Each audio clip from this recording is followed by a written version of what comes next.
花开花落自有时，缘去缘来总有因。大家好，欢迎收听翠花的秘密。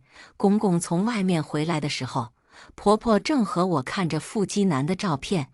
她听到指纹锁被打开的声音时，立马从床上跳了起来。孙清，跟你说过多少遍了，衣服要分开洗，分开洗。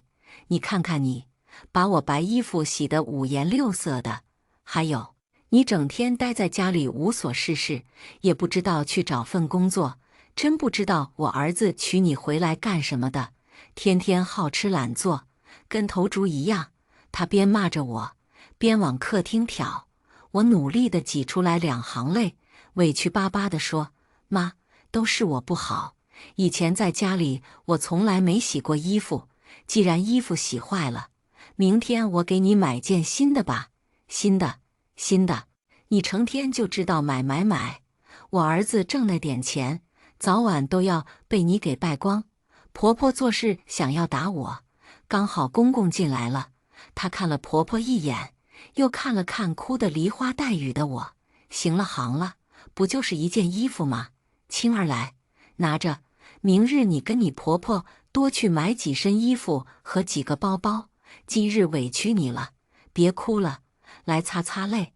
我接过公公递过来的银行卡和纸巾，擦了擦眼泪，带着哭腔说：“谢谢爸，今日这件事本就是我不对，以后我定会好好学习这些的。”听完，她满意的出去了。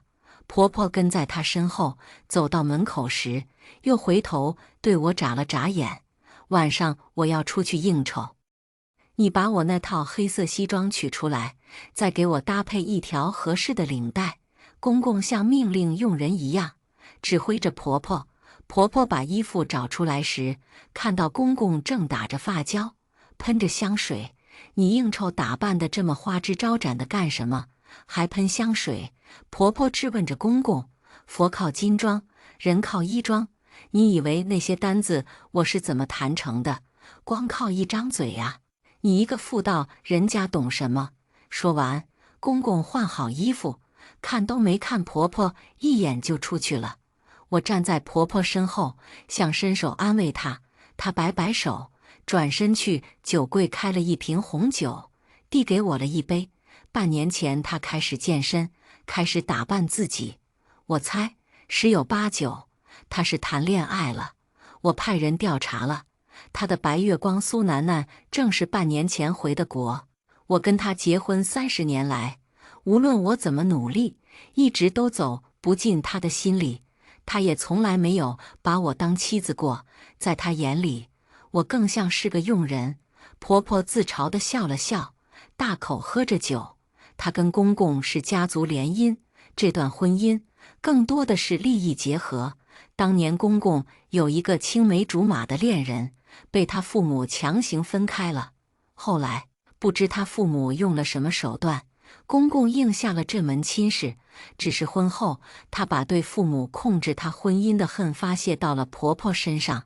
婆婆这些年表面风光无限，实则一直在守活寡，整天守着一棵歪脖子树干嘛？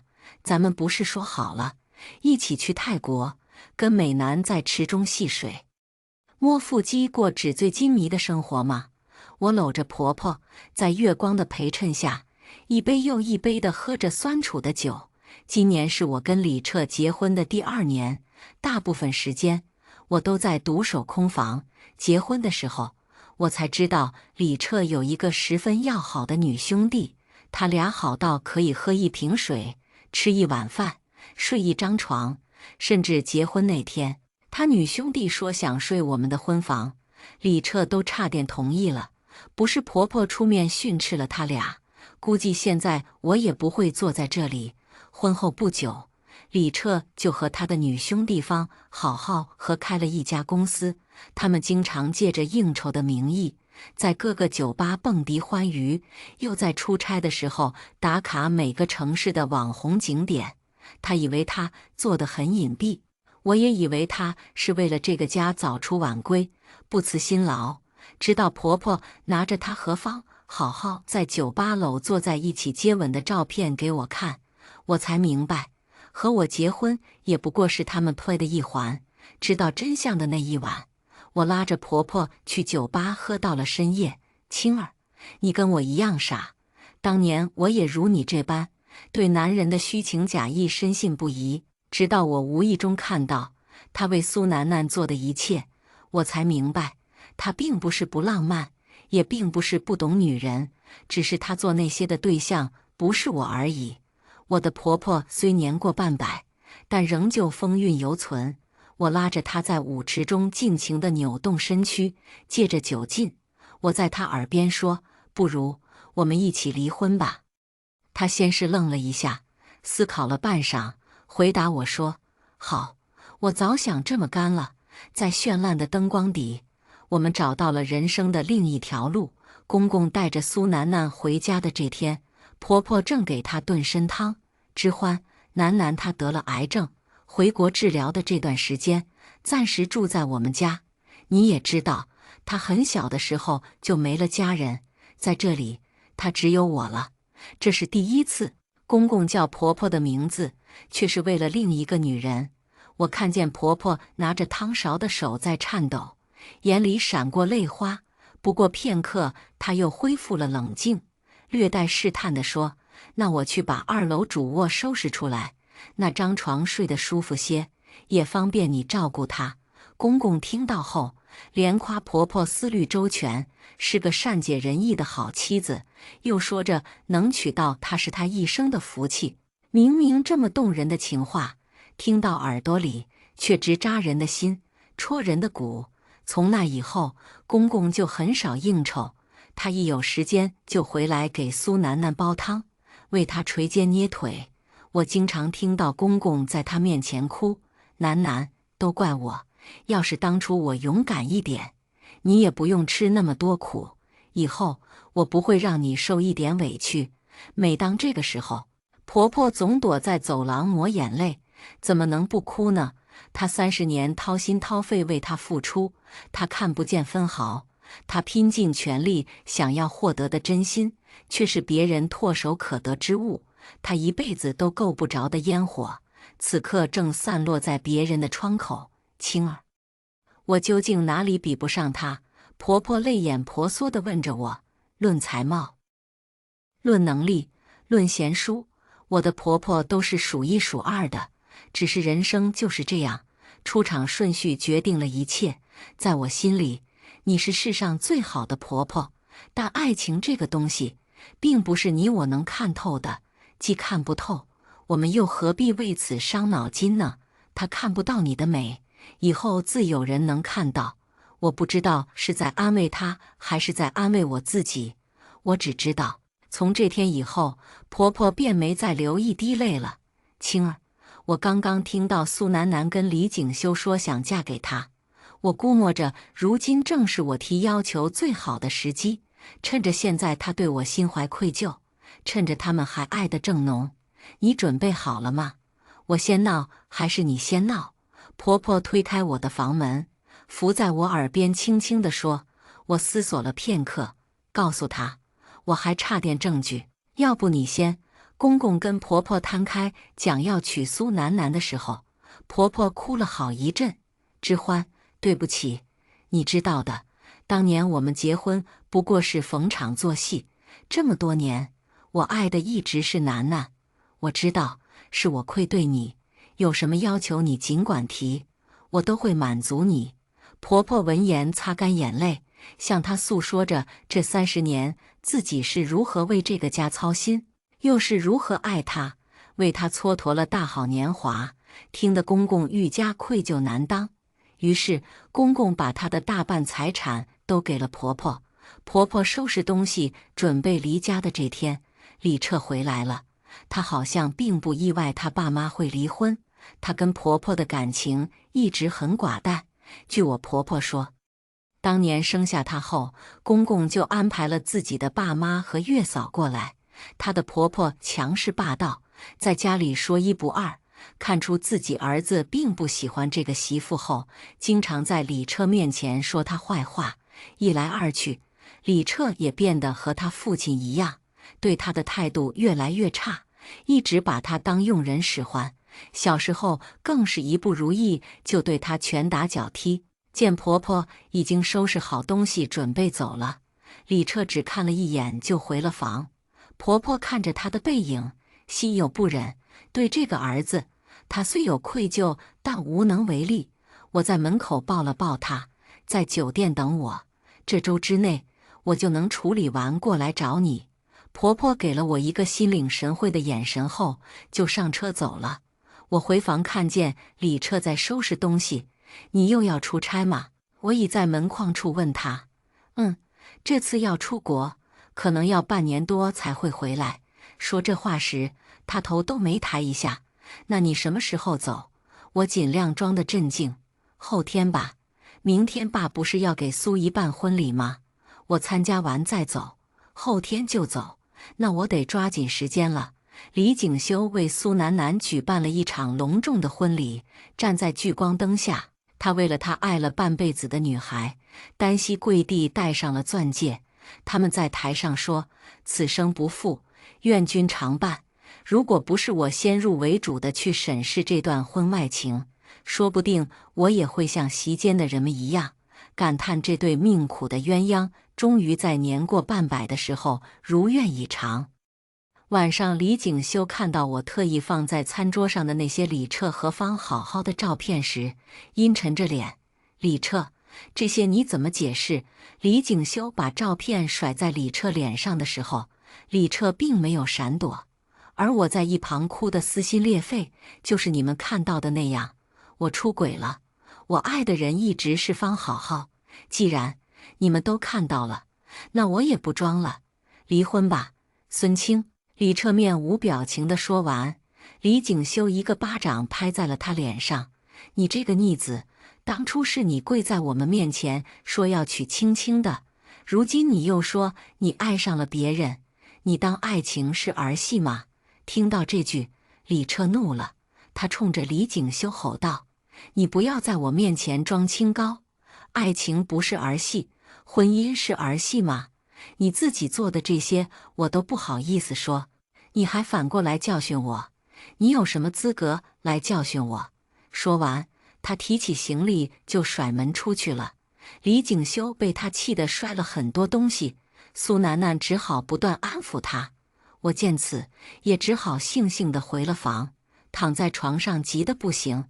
还没拿到离婚证，你就跑了，我可怎么办呢？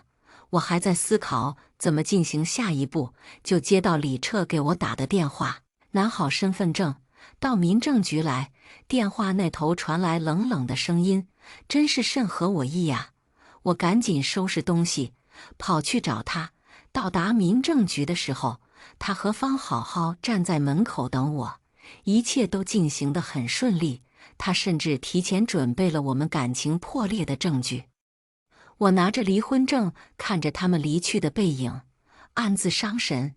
原来你真的爱惨了他呀！我回到家，把离婚证拿给李景修看的时候，他一脸平静。刚刚那个逆子给我打过电话了，是我老李家亏对你，这笔钱算是我对你的个人补偿，你拿着，以后也可以找个好人家。我对李景修夫妇说了一番感谢的话后，就推着行李箱走了。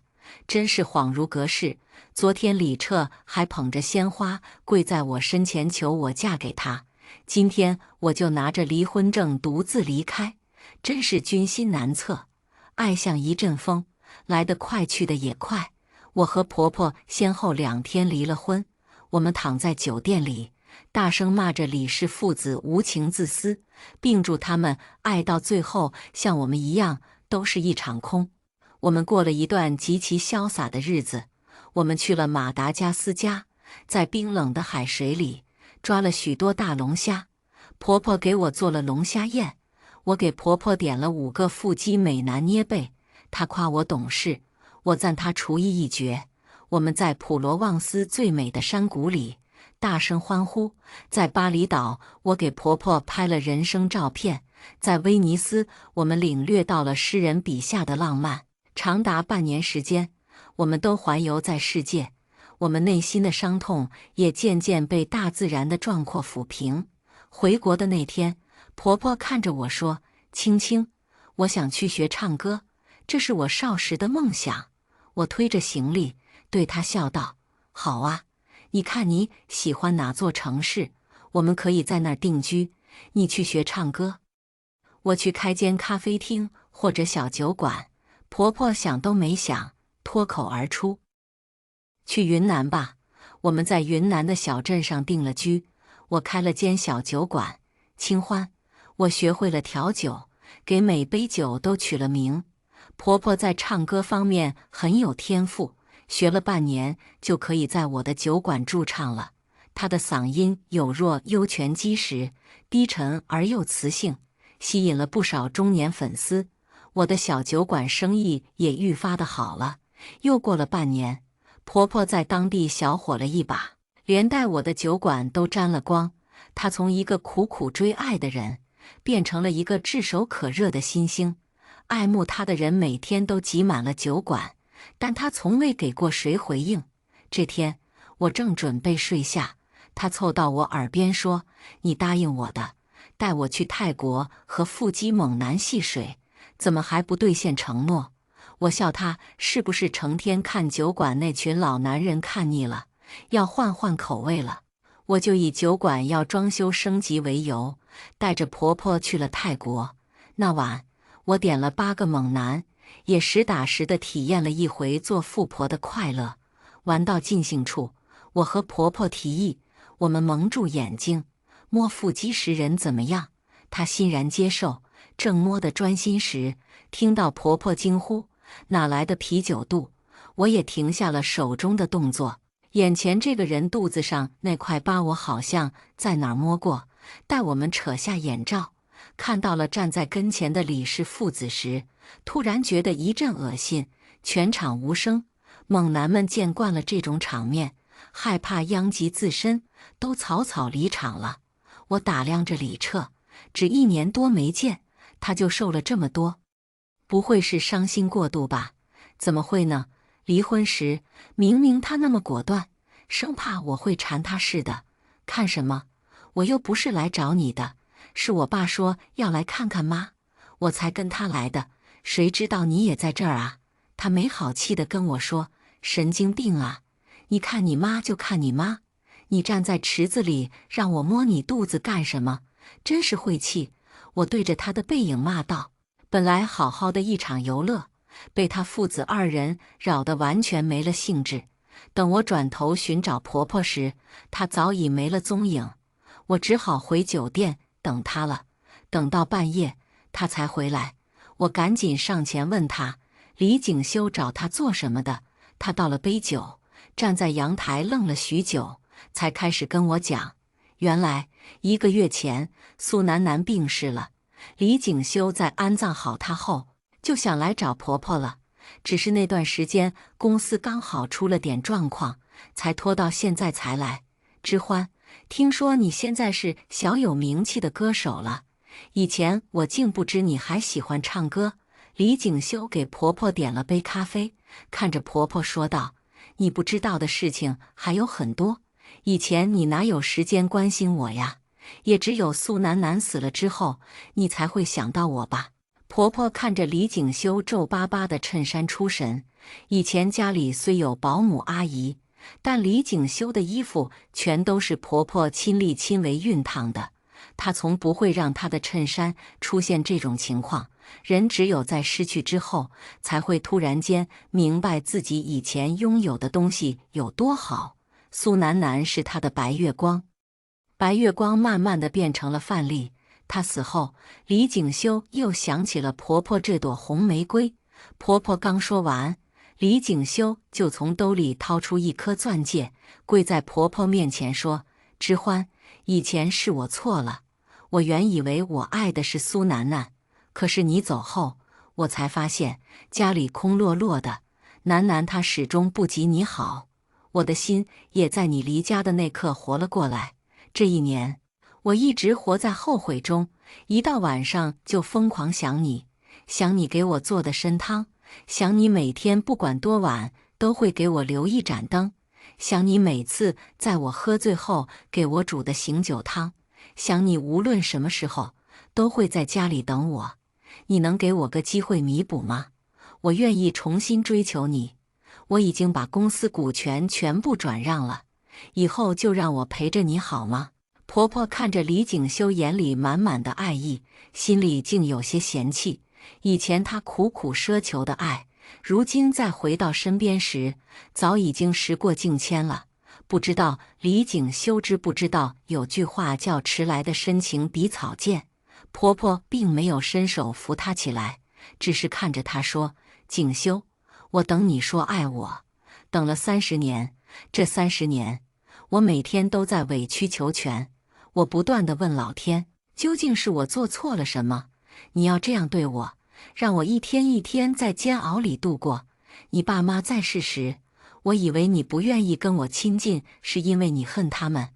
你爸妈去世时，你不想跟我多说话。我觉得你是因为伤心，直到你瞒着我去找了苏楠楠，那时我才知道，你不爱我不是因为任何人，只是因为你一点都不喜欢我。那天你把苏楠楠带回家的时候，我试探性地问你要不要给她住我们的房间，你同意了，就说明在你心里，在我跟她之间，你选择了她。以前她活着的时候，你没有说过一句爱我的话，甚至你第一次叫我名字，也是因为他。现在他死了，你来说爱我。李景修，你觉得我很贱吗？以前我也问过自己，我究竟哪点比不上他？现在我知道了，你不过是个懦夫，一直在用逃避的方式处理你自己内心的真实情感。以前对我是这样，现在对苏楠楠亦是这样。你在知道你真爱谁的那一刻，你畏缩不前，你不敢面对，所以你只能选择伤害我们。你觉得你这是爱吗？自始至终，你爱的都是你自己吧？说完这些，婆婆没再理她，就走了。我走到她身边，问了我一直很想问的那句话：你还爱他吗？婆婆看着天边的星星，淡淡的说：早就不爱了。只是我心里有些不甘而已，那毕竟是我最好的30年呢。晚上我正准备睡觉时，婆婆跟我说，其实我对经常来酒馆的老张印象倒是不错，我就是怕重蹈覆辙，所以叫你带我出来散散心。如果这次回去看到他，心里还是喜欢的话，那就跟他试试吧。听到这句话，我发自肺腑地为他高兴。被伤害至深的人，要再次提起追求爱的勇气，是需要莫大的动力的，而那个动力，就是我。我们的酒馆再次开张了，老张和李景修前后脚进了酒馆。老张坐在老位置，李景修选了个角落。婆婆唱完《月亮惹的祸》后，径直朝老张走去。我看到老张局促地站了起来，替婆婆擦了擦板凳，又给她倒了杯水，好半天才从兜里拿出早已准备的戒指。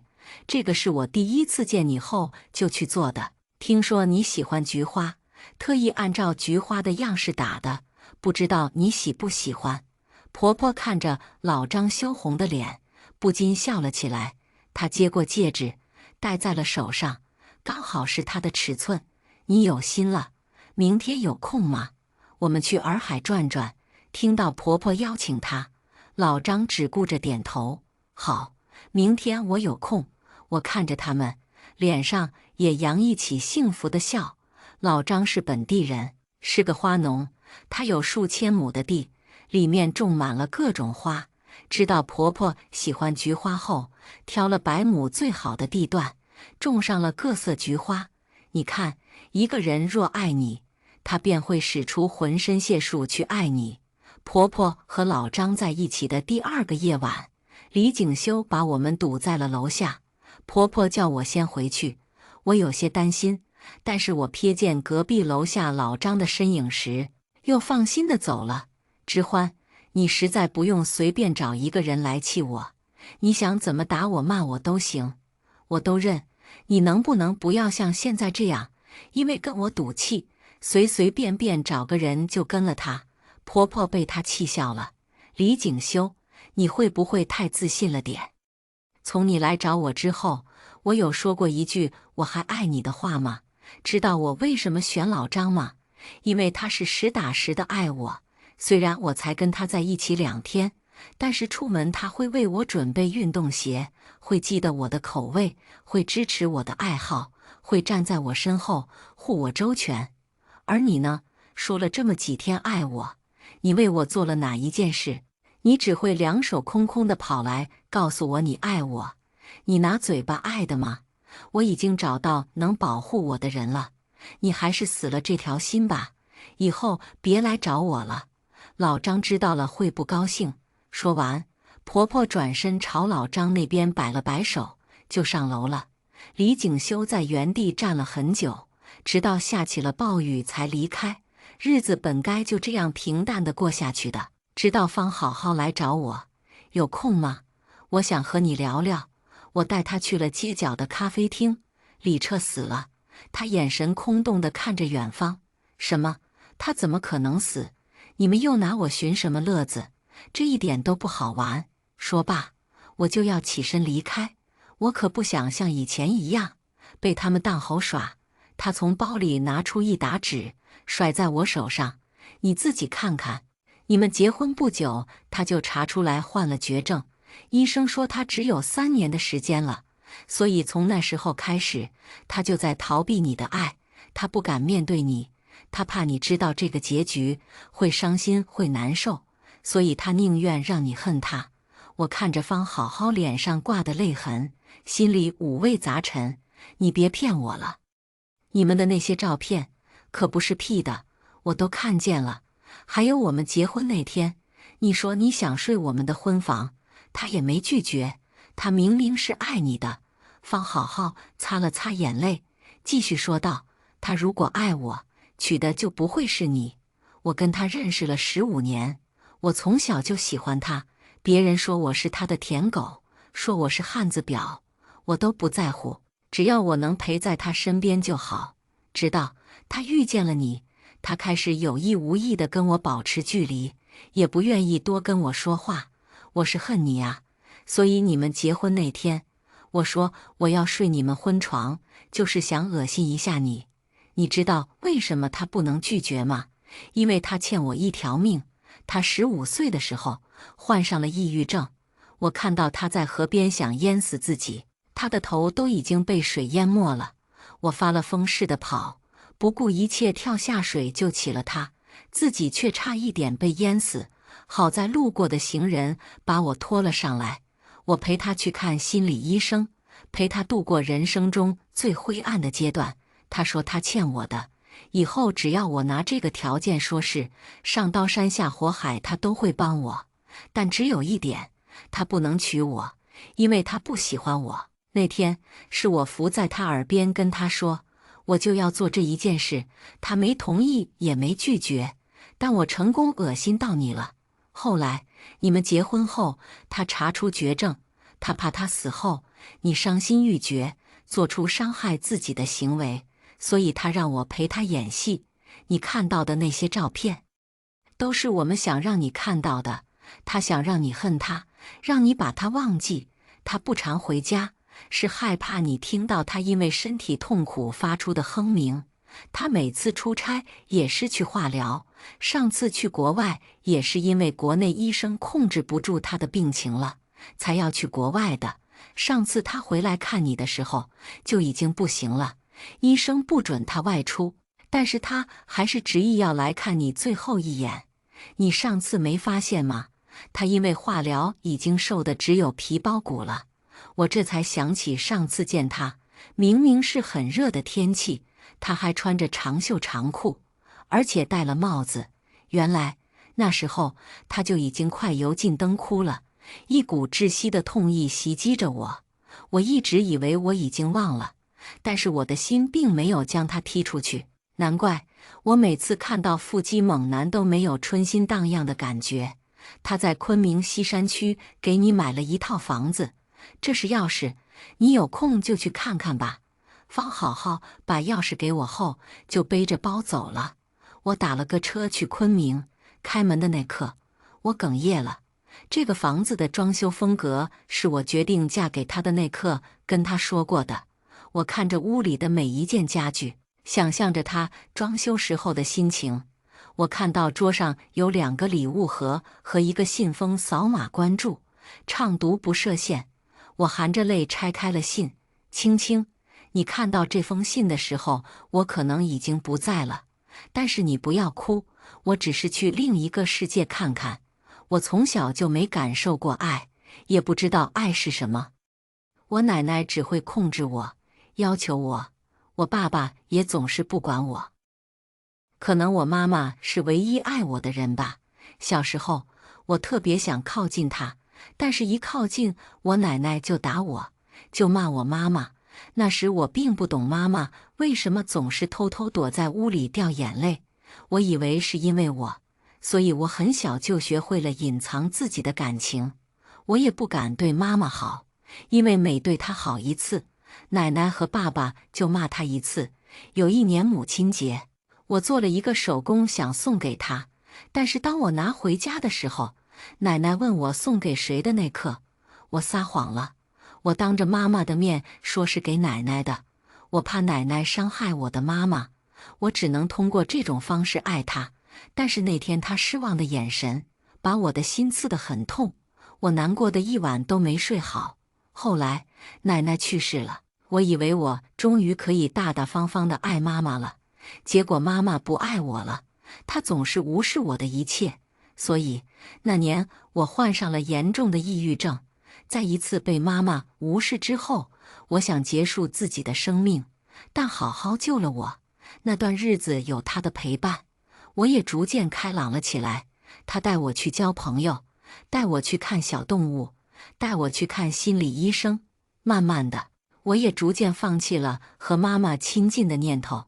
直到大学，我认识了你之后，我的人生迎来了新一轮的幸福。我真的很爱你，和你在一起的那段时间是我人生中最开心的日子。谢谢你给我了世界上最好的爱，你让我相信我是值得被爱的，所以我向你求了婚。但不幸的是，婚后不久我就查出得了绝症，只有3年寿命了。知道的第一刻，我并不害怕死亡，而是害怕你知道我死之后会做出伤害自己的行为，所以我退缩了。我的家庭不幸福，我害怕我死之后，你在这个家也会不幸福，所以我想了一夜，决定让你恨我，离开我，然后忘了我。于是我告诉你，我跟好好开了公司，我故意早出晚归，经常不回来。其实我是去看医生了。我知道我妈妈在监视我，所以找来好好替我演戏。你看到我跟他的那些亲密照片后，果然对我很失望。那天我听到你在酒吧里跟我妈妈说你要和他一起离婚，那一刻我是害怕的，我怕我再也看不到你了。但是想了想，又觉得这是最好的结果。于是我开始收集我们感情破裂的证据。在我爸妈离婚的那天，我回家了，我想再看一看他，但他要走了也没说要抱抱我。我难过的回了屋，我怕你们看到我眼里的泪，所以我一直埋头收拾衣服。我知道你也在准备和我离婚，所以我得让你以为是我想离的，这样你就不会难过了。你走后，我的生活一下子就没了光，我甚至喜欢上了那种病痛的感觉，这样我就不会每天都因为想你想得难受了。医生告诉我没多少时间的时候，我打算去看看你，我怕我那个样子会吓到你，所以把自己包得严严实实的，但是好像还是吓了你一跳。对不起呀，我不是故意的，我只是太想念你了，知道你过得很好，我也放心了。我看到妈妈也找到了真心疼爱她的人，我人生中最爱的2个人都过得很好，我也能放心的去了。我准备了2份礼物，一份是给你的，一份是给妈妈的。不好意思啊，不能亲自送给你们了，希望你们不要怪我，我爱你们。看完我早已泪流满面，我发了疯似的撕扯着那张纸，谁准你这样做的？你以为你这样做我就很高兴了吗？你以为你这个决定很完美吗？我告诉你，我不爱你了，我根本早就把你忘了。我恨你，我恨你，我不断地捶打着自己，恨自己因为一些照片就否定他的爱，也恨自己沉浸在怀疑他的漩涡里出不来。为什么我没有发现你病得那么厉害？为什么在人生最后的时候你要推开我？为什么不让我陪你呀？李彻，我恨你，我要把你忘掉。我不记得我是怎么拿着礼物回去的，我只记得婆婆看到我那刻，心疼得紧紧抱着我。妈，李彻他死了，他说他爱你，他说他从小就很爱你。我边哭边把粘好的那张纸拿给他看。妈，李彻他再也回不来了。为什么我的心好痛啊？哭了一夜，我顶着肿肿的眼睛来到客厅时，看着婆婆红着眼在裱那幅画的抽象的菊花图，这是彻儿10岁那年画的。那日她拿着这张画回来，我老远就看见了。可是她奶奶比我先靠近她，她问这张画是送给谁的，彻儿说是送给奶奶的，替爸爸给奶奶的母亲节礼物。我听到后失望地看着她，我以为她不爱我。我搂着婆婆大声哭了起来。半年后，张叔办了个菊花展，里面全是婆婆喜欢的花，为首的是那幅抽象的菊花图。婆婆还给她撑了一把小伞，生怕风吹着了，雨淋着了。我看着张叔给婆婆喂着葡萄，望着天边喃喃道：“你看到了吗？我们过得很幸福，你放心吧。”下面我们来听第2个故事。在离婚协议书签好名字，快递上门前，我给准前夫打了个电话，公司归你，孩子也归你，我净身出户，希望后天能收到你寄回来的文件。芊芊，你信我，我只爱你一个，我们10年感情了，还有轩轩这么小，你舍得就这么放弃我们吗？林琛在电话那头苦苦哀求。我累了，不想分我一半身家和孩子抚养权就签字。你知道我一向言出必行，不等他回答我挂了电话，然后直接拉黑号码。我知道他会签字的，不说我婆婆不会放弃孩子抚养权，光是市值半亿的公司，也没人会像我这么傻，什么都不要，只为了离婚。可我在这个坑里待了10年，真的不想再待上1秒了。收回心底泛起的酸涩，我开始整理为数不多的行李，花了好几个小时，总算把我的小单间布置成家的样子。洗完澡，我躺上床，从此没有刻薄的婆婆、出轨的丈夫、吵闹的孩子，我自由了。一日一早，我带上简历出门面试，地点是我曾经竞争对手的公司。老熟人顾景行面无波澜地和我1对1面试，仿佛曾多次抢走他生意的人不是我。面试结束前，他说：“你离婚了，要不要考虑成为我的合伙人？前提是做我的妻子。”他停顿片刻补充：“我孩子需要母亲，我也需要个有力的搭档。我手上60%的股份，可以给你25%，条件很诱人，特别对一无所有的我来说。”顾影行无父无母，前妻在孩子2岁就因病去世了。问题是，我从来都不喜欢小孩。我沉吟半晌才开口：“谢谢顾总认可，但我并不是合格的母亲，我的孩子与我并不亲近。”顾影行拿出商业谈判的态度：“我并不这么认为，而且子墨是个很懂事的孩子，你会喜欢他的。你有顾虑的话，可以把这当成一次长期合作，婚后也不必履行夫妻义务。”顾影行的孩子和林汉轩同一个小学，我见过他。上小学的第1天，林汉轩拉着我婆婆的衣服痛哭，死活不肯进去，千哄万哄，才在最后一刻被老师牵着进了校门。而顾子墨是保姆来送的，他不吵不闹，甚至给保姆挥了挥手，自己走进去了。确实是个很早慧的孩子。上一段婚姻是因为爱，结果呢，我输得一塌糊涂。再接受一段利益构成的婚姻，能差到哪去呢？没有爱，有钱也是好的。所以，我答应了顾影行的提议。经过30天离婚冷静期，总算等来正式登记离婚那天。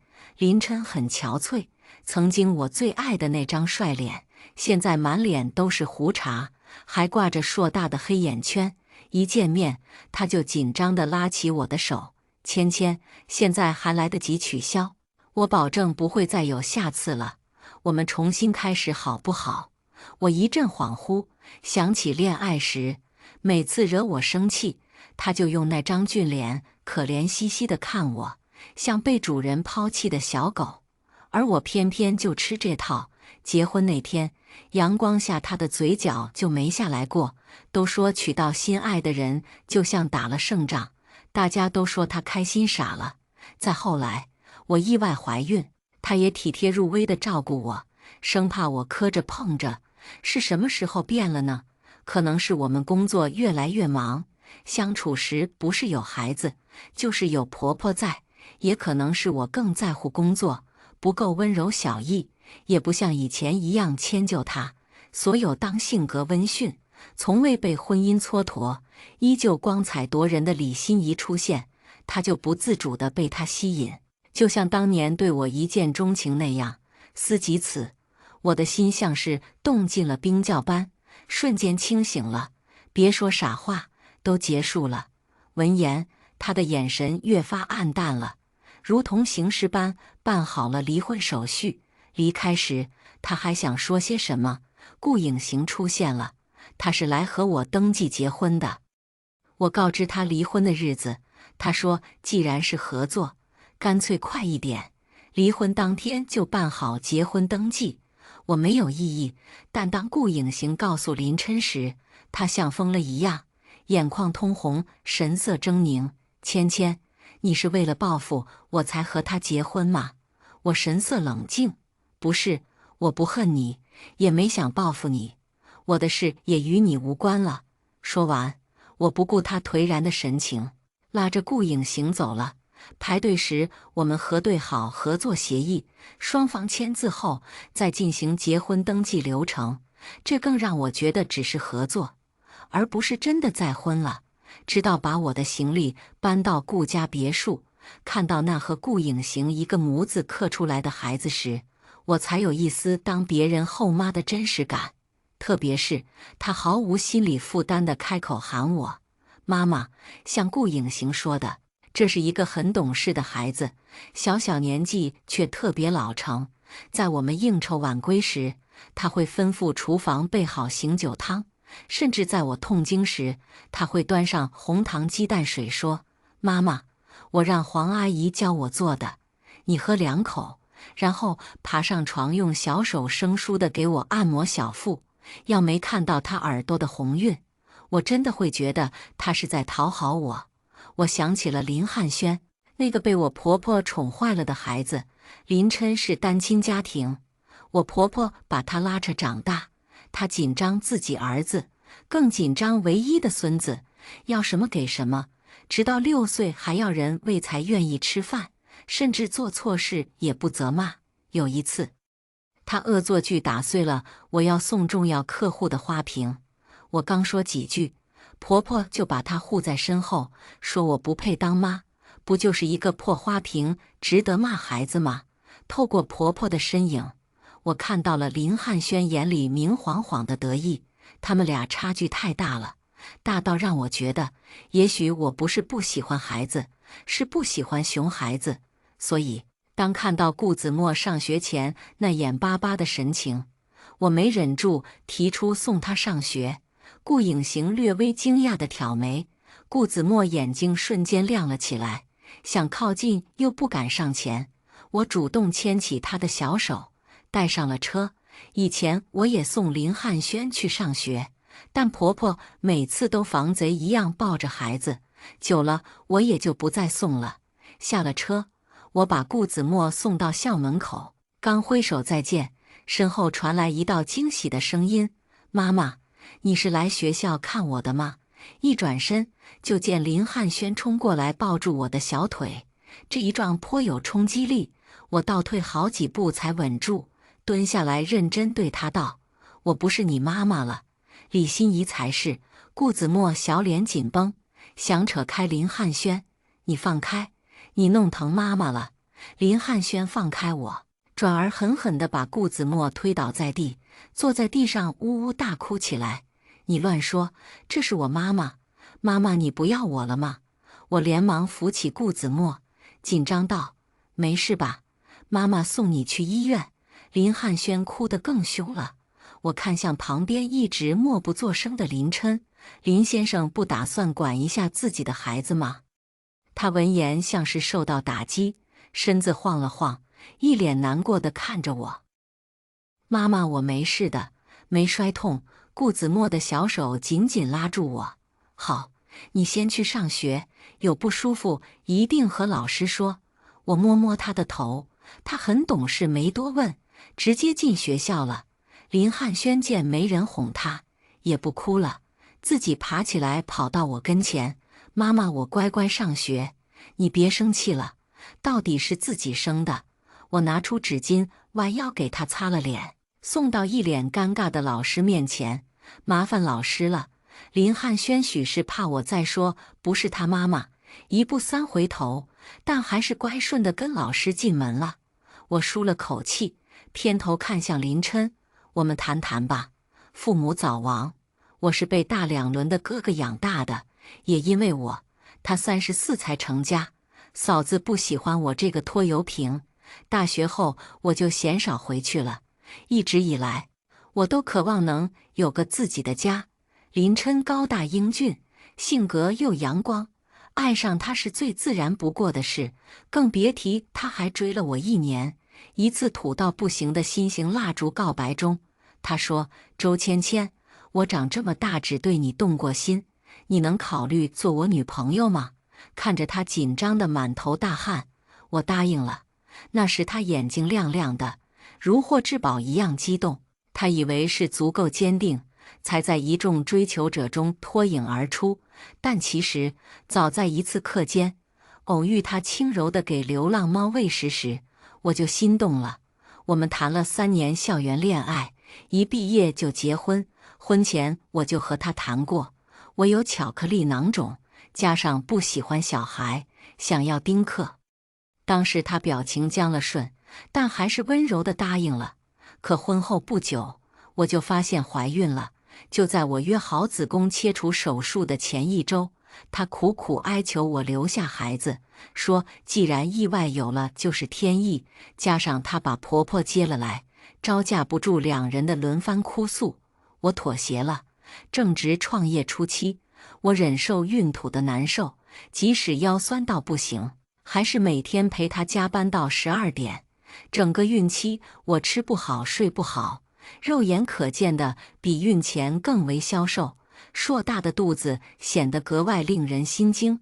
生产那天顺产失败，只能中途转剖腹产，几乎要了我半条命。出月子后，孩子经常半夜惊醒，我只能一个人在客厅里踱步哄他，听着房间里林琛的鼾声，我的心里无限委屈。我知道她工作很累，也知道婆婆年纪大了，那为什么一定要个孩子呢？是的，我知道她动了手脚，还替换了药，我才会怀上这个孩子。可我真的爱她，也知道她是独生子，要求丁克是难为她了，所以我假装不知道，只当都是意外。从回忆里抽身，林琛跟着我来到校门角落，超过上学时间，家长们都走了，大门附近就剩我俩。为什么要和顾影行结婚？你不要自己亲生儿子，却愿意当别人后妈。他率先开口，一出声就是质问。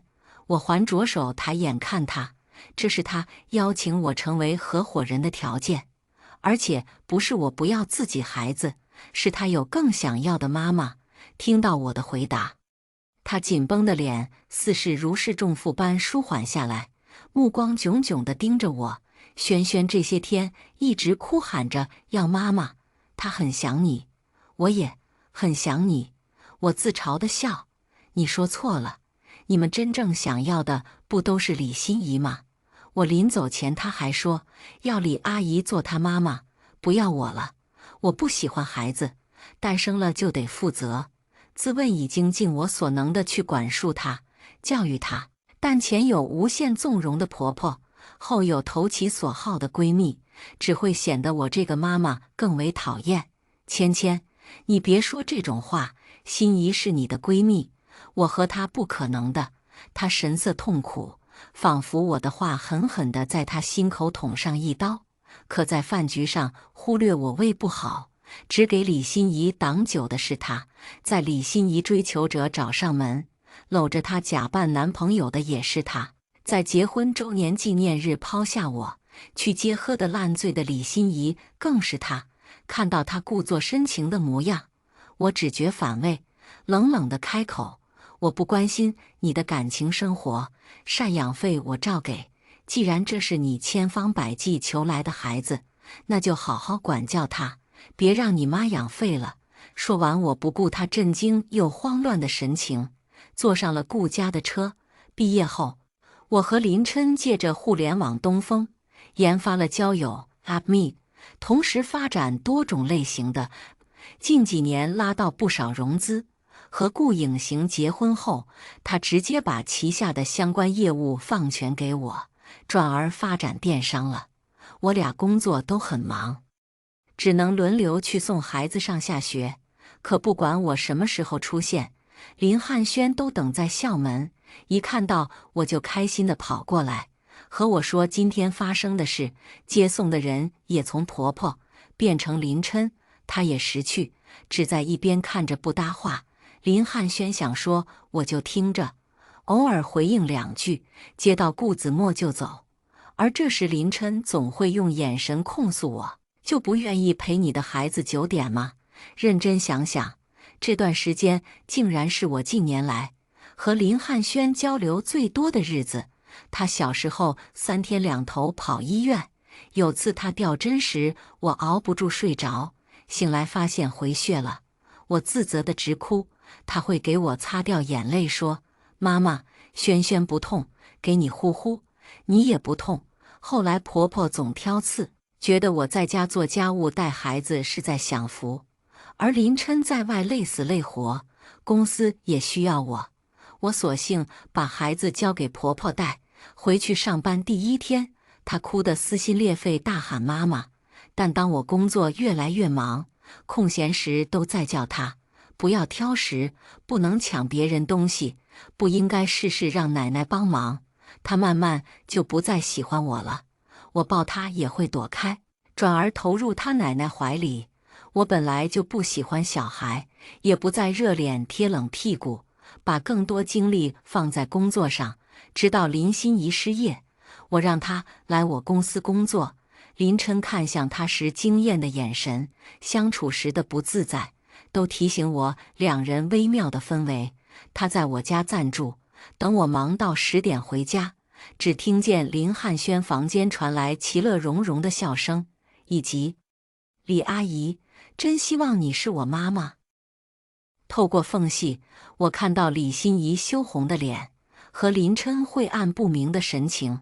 我开诚布公地和林琛说注意分寸，他沉了脸，怒骂我思想龌龊，哪有人会和自己10年的闺蜜吃醋的。我也努力去亲近林汉轩，送礼物陪玩哄睡，但他并不领情，依旧不愿和我待着。我甚至和李心怡谈过心，隐晦地提醒她我们多年的情谊，以及我和林琛一起这么久，我真的离不开他了。我曾是那条在绝望中挣扎的鱼，向着水面的一线生机奋力游去，然而终究认识到，所有的挣扎不过是徒劳。一天晚饭，顾子墨有些忐忑地提出想要转学。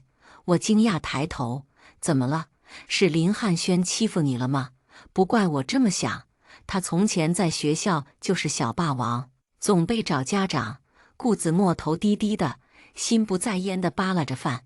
不是，但他老在学校走廊堵我，说我自己没妈妈就来抢别人妈妈。闻言，我有些内疚地看向他，顾影行眼里溢满心疼，大手安抚地摸了摸孩子的头。虽然成为顾子墨后妈是因为交易，但我也该有职业道德一点。林汉轩一直不愿亲近我，现在是暂时不习惯而已，所以和顾影行商量后，我们给子墨办了转学。等待转学期间，我都让顾影行去接送孩子，避免和林家父子继续碰面，全身心地投入工作中。经过不断优化功能和丰富内容，故事的 feel 短短3月就抢占了10%原来属于蜜的市场份额。我办了个小型的庆功宴，顾影行来接我时，我醉醺醺地倒在他怀里喊老公。下面的小朋友们见状，拘谨地喊了顾总，然后麻溜地各自打车跑了。他回过神来，用手钳制住我下巴，深邃的眼眸紧盯着我。我是谁？我眼神迷离，把自己挂在他脖子上。顾影行，这角度只能看到他轮廓分明的下颌，以及抿成直线的好看薄唇。我咽了咽唾沫，林琛没离婚都可以亲别人，我都离婚了，怎么不能亲？恶从胆边生，踮脚亲了上去。偷亲完，我的傻笑还挂在脸上，就被他拉回来，灼热的气息狠狠地压下，侵蚀我为数不多的理智。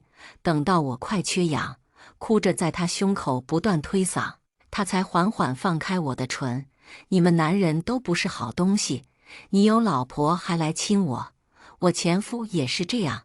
我呜呜地哭了起来，他把我拥在怀里，大手在背后温柔安抚，直到我哭累了睡过去。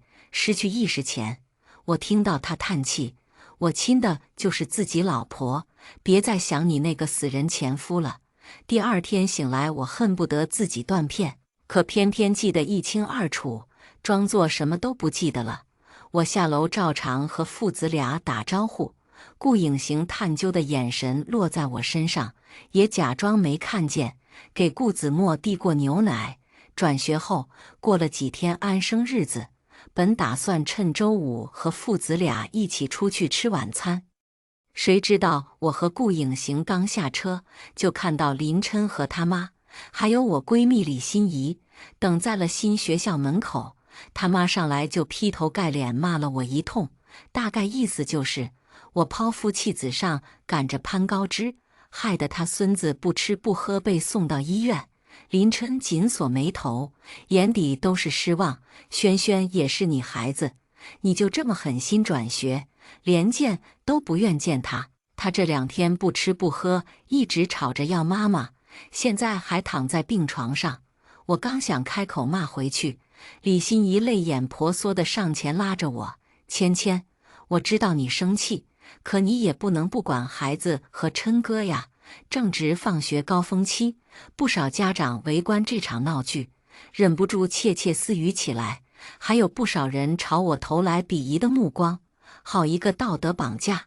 出轨的是他们，却理直气壮地质问我，3言2语就把我塑造成抛夫弃子的渣女。我按下要为我出头的顾影行，对林琛道：你和我闺蜜搞在一起，我净身出户，抚养权也在你手里，结果你照顾不好孩子，反而转头怪到我身上了。掠过他，看向林母，至于我的孩子，她早认了我闺蜜做妈妈，不要我这个生母了。她妈妈不就在这吗？最后定定看向李心怡，还有你，李叔叔还不知道我为什么离婚吧？我待会就给他电话。他的脸瞬间煞白如纸，林母眼神躲闪。事情发展到这步，少不了他的推波助澜。刚出校门的顾子墨看到这场景，迟疑着没上前。我眼神示意顾影行先把他带上车，他点头带着孩子离开。周围的窃窃私语逐渐变成了公开的指责，厌恶和鄙视的目光也让3人如芒在背。林琛顶着压力艰难开口：芊芊，我和心怡真的不是你想的那样，至少你该去看看孩子。对他的嘴硬，我气急反笑。那他现在以什么身份住在你家呢？前妻闺蜜吗？见他回答不上来，我父又开口：孩子少和我见面比较好，才能更快适应新妈妈。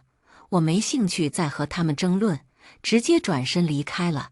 车上，我给李叔叔打了电话，他是看着我长大的，还开过玩笑让我认他做干爸。他知道我离婚原因后，沉默良久才道：对不起，芊芊，我会把他送出国，再也不会打搅你的生活。我回了一句：李叔叔，不怪你，是他对不起你的教导。挂了电话后，我久久不能回神。父子俩见我情绪不好，把我带去吃重庆火锅。没有什么是一顿火锅解决不了的，更别提父子俩都在努力哄我开心。顾影行不时地为我夹菜，子墨则在一旁活泼地讲述新学校的趣事。看着他俩，我意识到上天给我关上门，但又打开了一扇窗。第二天，我被一个电话吵醒，是林琛换了号码打来。我刚想盖掉，就听他说：轩轩不见了。他昨天问我妈妈在哪，我告诉他大概在海兰豪庭。我闭了闭眼，烦躁到不行。你有脑子吗？连个孩子都看不好，你确定不是李心怡带他出去？他也不是第一次偷偷这么干了。上一次，李心怡说约了朋友出门玩，趁我不舒服睡觉时，偷偷把孩子带出去了。我和婆婆都不知情。她买菜回来，发现电视开着，但孩子不见了，愤怒地打了我一巴掌，说要是他孙子没了，要和我拼命。我理亏只能受了，给李心怡打电话关机，想通知林琛，发现电话也关机，才猛然想起他出差今天回来，还在飞机上，因为巧克力囊肿。以前每次经期我都痛到不行，但生下林汉轩后就好多了。可今天不知怎么了，比以往更痛。我吃下布洛芬，忍受着小腹翻天倒海的剧痛，在家附近开始找无果，去了警察局报警，却因为失踪不到48小时不予立案。幸好有个年轻的女警，见我满头是汗，脸色苍白，扶着我坐下休息，并且答应陪我一起找。最后整天没吃饭，只喝了一杯水，找了整整8小时。我在3公里外的游乐场外找到了林汉轩，旁边站着李心怡和我的丈夫林琛。我不知道自己是以怎样的心情，默不作声地看完这一切的。李心怡漂亮的小脸上满是羞涩，攀上林琛的肩，轻轻吻了上去。而林琛眼神惊诧，但没有推开，反而搂上他的腰，加深了这个吻。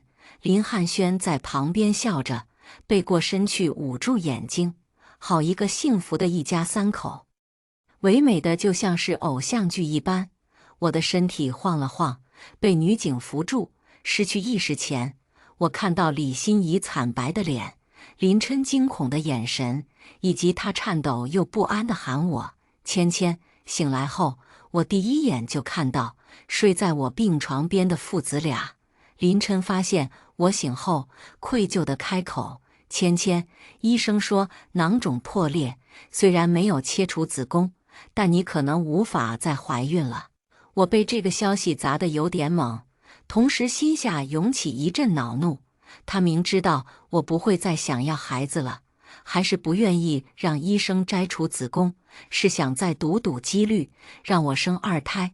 想起当初我被逼着生下孩子，我的婚姻不还是在第7年走到了尽头？见我不作声，他附上我冰凉的手。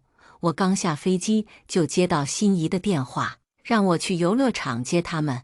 我给你发了消息的。我定定地看着他，我手机早没电了，所以是我的错吗？如果我早去几分钟，是不是就能粉饰太平过下去？轩轩没做完作业，他怕你不同意，才偷偷把孩子带出去玩的。至于那个吻，是个意外，我已经和他说清楚了，不会有下次了。离婚吧。我抽出他握住的手，淡淡的开口。我想通了，李心怡缺乏道德心，爱上朋友多金又帅气的老公固然可耻，那林琛呢？他难道会看不出来吗？他只是揣着明白装糊涂，理所当然地享受他的爱慕罢了。没了李心怡，也会有黄心怡、陈心怡，不忠的男人，我连眼角的余光都不愿再施舍。不，我绝不离婚。林琛脸色大变，想继续抓我的手，被我躲开了。芊芊，对不起。我鬼迷心窍，没推开他，但我知道错了。我冷漠地看他，如果我今天没看到，下次我就能在我们的床上抓到你们了吧？别装作你不知道他对你有好感，只会更让我觉得恶心想吐。林汉轩被我们的争吵惊醒，睁开朦胧的睡眼，不满地开口：“妈妈，你怎么对爸爸这么凶？我不要你做我妈妈了，我要李阿姨做我妈妈。”林琛想捂住他的嘴，已经来不及。闻言，我讥笑出声：“好啊，我成全你们父子，回家收拾好必要的行李。”我无视哭哭啼啼的李心怡，咒骂我大题小做的林母，转头对还在纠缠的林琛说了一句话：“我给你解脱，我也就解脱了。不是，李叔叔昨天就来把他接走了。”林琛的声音把我拉回现实，我让他多发动人手沿路找，和顾影行说明了情况，他没多说什么，只安排员工加入寻找。子墨也想陪着一起，不想他太累，我们让他乖乖和管家待在家，然后顾影行陪着我，在周边找了1个小时，最后在别墅区外围找到了林汉轩。我马上通知了林琛尽快过来，真不知道他一个小孩怎么能走这么远过来。我蹲下身子：“轩轩，你不应该来的，你还这么小，外面很危险的，你知道吗？”林汉轩听到我的称呼，本来低着的小脑袋猛地抬起，然后用力地抱住了我。“妈妈，对不起，我只要你做我妈妈，不要别人，我会乖的。我也愿意和顾子墨分享妈妈，你别不要我。”他抽泣着，眼泪一滴滴落在我的肩上。林琛赶了过来，看到这个场景，拳头握得死紧，偏过头去，不让我看到他也哭了。我的心里没有一丝触动是假的，但是他和林琛给我的伤害也是真的。我给你们空间，好好聊聊吧。顾影行大手放在我的肩上，温柔地拍了拍，然后走到另一边去了。我拉开林汉轩，拿纸巾给他轻轻地擦掉泪水。“轩轩，你说了很多次希望我不是你妈妈，我虽然比你年长，但我的心也是肉做的。他也会痛，也许我们母子缘浅吧，你还会有更适合你的新妈妈的。我放弃做你妈妈了，你也该向前看了。”林琛站在我俩面前，眼眶通红，流着泪哑声说：“你彻底不要我们了是吗？是你们先不要我的，在游乐场那天，我们就彻底结束了。”林琛蹲下身，压抑不住的痛哭，肩膀不停抽动。“对不起，都是我的错。”他死死抱住不停挣扎的林汉轩，不让他向我扑来。我站起身，往顾影行的方向走去。林汉轩在我身后哭得撕心裂肺，一如当年我产后第1天上班那样，大喊：“妈妈，妈妈！”我走到他们看不到的死角位，把头埋进顾影行胸口，忍不住小声的呜咽。他没有打断我的哭泣，只是轻抚着我的背，等我收拾好心情从他怀里起来，再默默给我擦掉眼泪，声音低沉而柔和：“都过去了。”回到别墅，子墨看着我通红的眼眶，只是静静地坐到我旁边。顾影行也跟着落座。“别难过了，妈妈，你还有我和爸爸。”我摸摸他的头，勉强笑了笑。顾影行见状，把我俩一起拥入怀里。这一刻，我竟然感受到了久违的放松。我的10年青春，这次是真的结束了。遗憾吗？当然了，故事的开头这么完美，最后结局却如此难看。但是及时止损何尝不是一种解脱？后面我没再见到林家父子俩，我和顾影行照常工作，轮流去接送孩子上下学，只是我们纯洁的合作关系。自从那个吻后，似乎有点变质了。例如前天，他说主卧花洒坏了，借用我的客浴，但忘带衣服，围着松垮垮的浴巾就出来了。水珠顺着他分明的8块腹肌滑落至底下的人鱼线，最后消失在浴巾边缘。我强装镇定偏过了头。再例如昨天，他让我直接在家汇报 Phil 的优化措施，靠得极近，我转头就能亲上他的脸。他身上的木沉香仿佛要把我包围，看似在专注的倾听，视线却落在我的唇上。最后我飞快讲完跑了。而今天晚上12点，助理把喝得醉醺醺的他交到我手里。夫人，顾总为了谈下这个供应商，实在是没办法，他们东北的贼能喝，辛苦您了。说完，不等我叫住他帮忙把人扶上楼，就一溜烟地走了。顾影行把头埋在我的脖梗乱蹭，还边蹭边说：“老婆，我想做你真的老公。”我没搭理他，费尽9牛2虎之力，总算把他带到了主卧。刚想把人放下，去煮解酒汤，就被他换了个位置压到身下。老婆，你为什么不理我？我人帅又能干还专一，你为什么不要我？尽管他努力装出一副醉眼朦胧的样子，但在他眨眼的瞬间，我分明看到了一丝忐忑。我眯了眯眼，要是还没想到他这几天的反常都是在故意引诱，那就是个傻子。我把手圈上他的脖梗，缓缓靠近他的耳朵，轻声道：“你这醉话我可不信，等你清醒了再说吧。”然后一把将他推开。他猛了一瞬，反应过来，连忙抓住我的手。我很清醒的。哦，不装了。我调侃地看着他，俊脸上带着几分心虚和被揭穿的尴尬。我怕你会拒绝我，毕竟你才刚结束一段婚姻，我们的婚姻又是开始于一场交易。我心中不禁觉得好笑。顾影行明明是商场上杀伐果断的玉面阎王，结果感情上却这么患得患失，经历过一段失败的婚姻。我反而想通了，爱到最后不过是全凭良心罢了。那不如今朝有酒今朝醉，不行咱还能再离吗？毕竟合同上写了，若一方出轨，可协议离婚，且甲方不得收回赠与乙方的25%股份。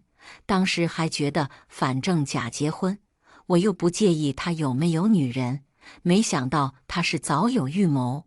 我轻巧地翻身坐在他的身上，那我先验验货，再考虑要不要接受你做我真老公。顾影行眼神瞬间变得危险，口嗨的结果就是他一整晚都把我摁在床上，身体力行的让我感受他有多能干，直到我忍不住开口求饶。再次听到林琛的消息，是他公司倒闭了，这也是我意料之中的结果。他很难找到能替代我工作的人，更别说我还加入他对家故事，抢占了他那边的市场份额。不过这几年赚的钱也足够他们衣食无忧了，因此林母会找上门，是我没想到的。对不起芊芊，以前的事都是我的错，但你能不能帮我劝阿琛别再喝酒？这样下去他这辈子就完了。我才知道刚结婚时林琛只是心存侥幸，在用品上做了手脚，要是他换的，当初也是他故意让李心怡带孩子出去，不告诉我，好让我反省自己。因为他看不惯我这个儿媳妇，先是不愿生孩子，后是工作比他儿子还忙，只是他没想到我会这么决绝的离婚。我讥讽地笑了，阿姨，我不是圣母，林琛的事与我无关，但轩轩你们要是养不了，那就把抚养权给我。他他似是才发现自己求错人，匆忙地拎着包走了，生怕多留1秒我会和他抢抚养权。我的心态很复杂，一方面希望林琛彻底烂成泥，永远爬不起来，另一方面又担心林汉轩有这样的爸，会不会被他奶奶养废。思考再三，还是给林琛发了信息，大概内容是：他已经是一个失败的丈夫，就别再当一个失败的父亲了，只会让我更看不起他。回家后，我和顾影行说了那些顾虑，他答应我会安排人看着，实在不行就把抚养权拿回来。幸而那条短信起了作用，不久便听闻林琛开始2次创业，虽然无法回到巅峰，但起码没再沉迷酒精。几年间，我和顾影行生意越做越大，但感情反而越发深厚。他从不吝啬表达，经常告诉我他有多爱我，无论是口头上的还是行动上，只要晚归就会报备，应酬多晚都会回家，即使我早已入睡，仍会附上温柔的晚安吻。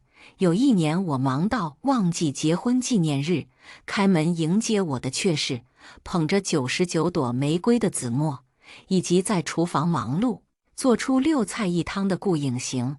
和我预想中也许没几年就离婚，是完全不同的方向。我的第2段婚姻不仅收获了钱，还收获了爱。直到这时我才发现，你要选择一个本来就很好的人，才能避免受伤。但要是选错了也没关系，你永远可以鼓起勇气重新再来。今天的故事到这里就结束了。过去终将会过去，但故事已然成故事。您的点赞和订阅就是我更新的动力，期待您给出任何建议。我们下个故事不见不散。